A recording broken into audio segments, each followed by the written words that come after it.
வர்மக்கலை வரலாறு, சிகிச்சை மற்றும் முக்கிய புள்ளிகள் தாக்குதலையும் நடத்த முடியும். நிகழ்காலத்தில் வர்ம சிகிச்சை முறை ஏராளமான நோய்களுக்கு நிவாரணம் அளிக்கக்கூடியது.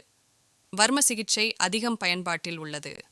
பெரும்பாலும் வர்மக்கலையின் பயன்பாடு என்பது பனைமரம் ஏறுபவர்கள், சிலம்பம் விளையாடுபவர்கள், மாடு பிடிப்பவர்கள் போன்றவர்களுக்கு உடலில் அடிபடும் போது அதற்கு சிகிச்சை வழங்குவதற்காக பயன்படுத்தப்பட்டது. வர்மக்கலையினை பற்றி சொல்ல வேண்டுமென்றால், உடலில் 72,000 நாடி நரம்புகள் உள்ளன. அவற்றில் ஆற்றல் பயணிக்கிறது. கரு உருவாகும் போதே இத்தகைய நாடி நரம்புகள் உருவாகி அங்கு யோகாவுக்கும் வர்மத்துக்கும் நெருங்கிய தொடர்பு உள்ளது. யோகா என்பது நமக்கு நாமே வர்ம புள்ளிகளை தூண்டி விடுவதாகும்.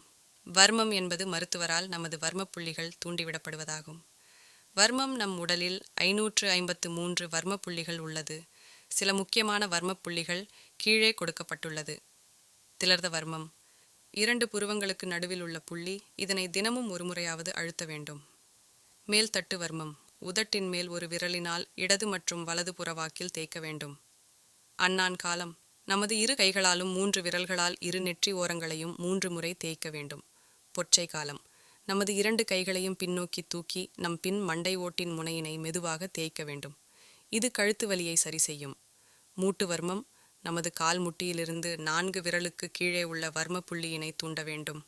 கால்வலி மற்றும் மூட்டு வலிக்கு செய்யப்படும் வர்மமாகும். விருத்தி காலம் காலில் உள்ள வர்ம புள்ளியினை தூண்டுவது. இது நம் காலின் நடுவில் பெருவிரலுக்கு மேலே உள்ள மேட்டின் கீழ் உள்ள வர்ம புள்ளி ஆகும்.